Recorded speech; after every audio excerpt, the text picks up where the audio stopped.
Vous savez, l'une des raisons fondamentales qui fait que lorsque les Africains veulent voyager, même parfois au risque de leur vie, ils préfèrent plutôt aller soit en Europe, en Asie ou en Amérique, est simplement lié à l'accueil. Si vous me découvrez à travers cette vidéo, je m'appelle Modeste Kwaku et sur cette chaîne, j'aborde des thématiques comme l'aviation, le voyage et aussi le business.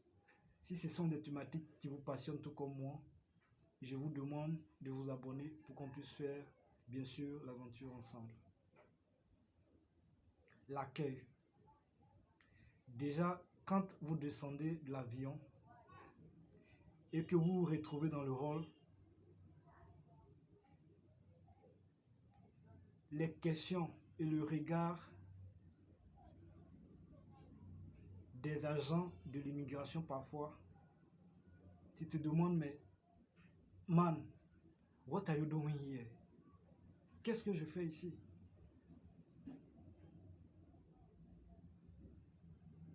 Alors que dans le même temps, si c'est un blanc qui est en face d'eux, vous allez vous en rendre compte que les réactions ne seront pas les mêmes choses.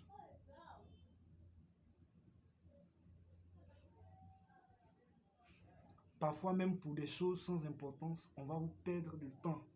1 heure, 2 heures, 3 heures de temps. Mais tu te dis, mais on veut aller chez les Blancs. En Europe, je sais où. C'est la galère. Tu veux aussi visiter ton propre continent. C'est les mêmes galères. Mais dans ce cas, où est-ce qu'on préfère aller? Parce que quand vous pesez dans la balance, on s'en rend compte que de l'autre côté, bien sûr, mais même si on me traite de nègre ou quoi que ce soit, mais en fait, à la fin de la journée, je peux avoir quelque chose qui peut me permettre, en 1 an, en 2 ans, de pouvoir quand même bâtir quelque chose chez moi au pays et prendre soin, soutenir ma famille. Voilà. Mais quand vous quittez dans un pays africain et que vous allez dans un pays africain, les tout débuts, c'est pratiquement les mêmes galères que vous allez vivre. Peu importe là où vous allez vous rendre. Je dis bien la plupart des pays. C'est vrai qu'il y a des pays, quand vous arrivez, les gens vous accueillent très bien et tout ça. Mais la plupart du temps, ce n'est pas trop ça l'accueil.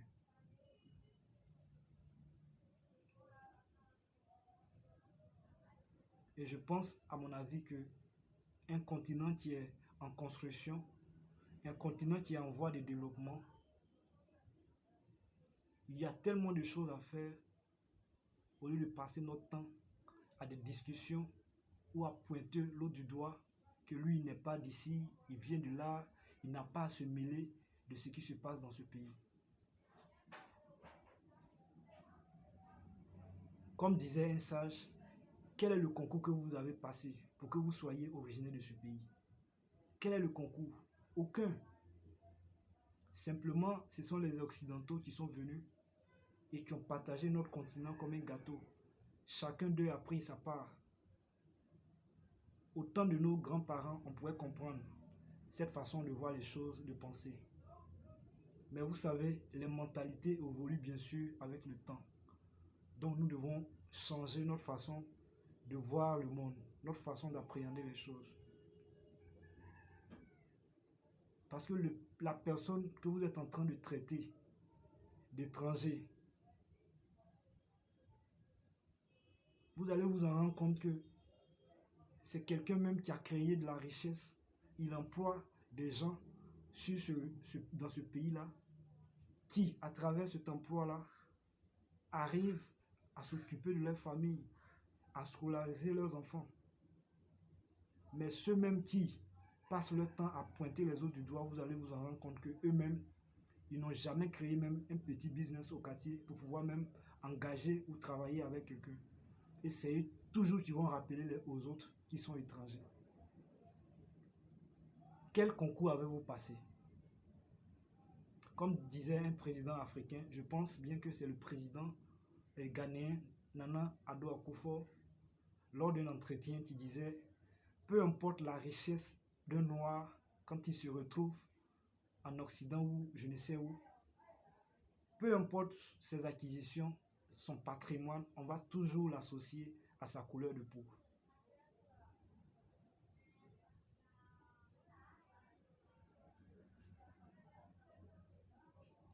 Sur le continent, on a la même couleur de peau. Mais pourquoi traiter l'autre d'étranger?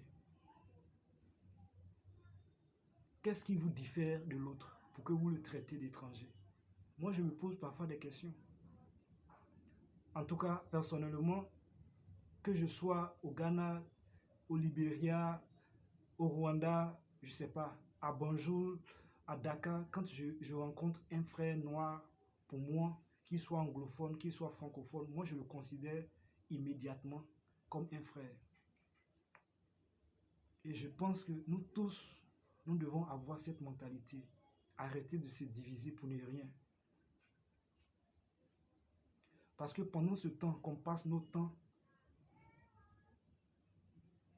à discuter des choses sans importance, on s'en rend compte que le monde entier, les Asiatiques, les Américains, les Européens, ils viennent pour pouvoir vivre leur rêve africain. Nous, on continue de dormir parce que tout le monde en ce 21e siècle, que vous bougez ou pas, on s'en rend compte que tout est en train de se passer en Afrique. Ce n'est pas le futur, maintenant. Tout est en train de se passer en Afrique. Les gens viennent, les investisseurs, les entrepreneurs, ils viennent, ils font du business. On sait comment ça se passe dans nos pays.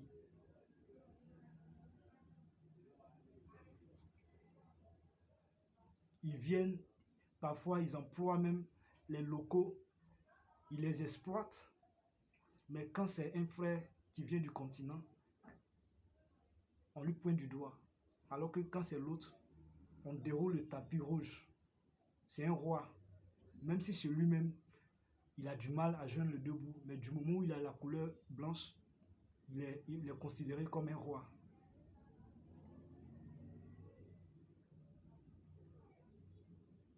Et jusqu'à présent, il y a certains parmi nous qui ont cette, je ne sais pas, cette infériorité du fait que je vais dire, le blanc est supérieur au noir. Le blanc est plus intelligent que le noir. Le blanc sait tout, le noir, lui, ne sait rien.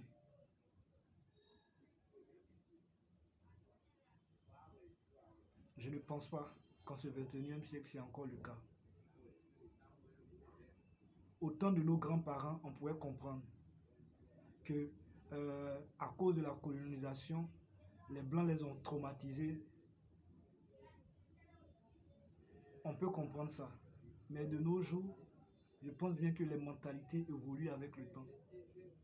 Donc, ceux qui ont ces genres de réflexion, ces genres de pensée, vous devez mettre vos logiciels à jour. Parce que quand vous vous retrouvez dans un pays ou vous vous retrouvez dans un restaurant ou je ne sais où, la façon dont on vous accueille, c'est ce qui va vous encourager à revenir dans cet endroit. Si on ne vous a pas bien accueilli, c'est pas sûr que vous retournez dans cet endroit. Mais si on vous a bien accueilli, c'est sûr que même si vous n'allez pas revenir, vous allez toujours garder des souvenirs de cet endroit.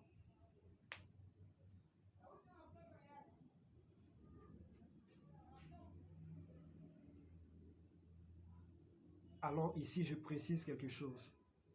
En tout cas, je n'encourage personne.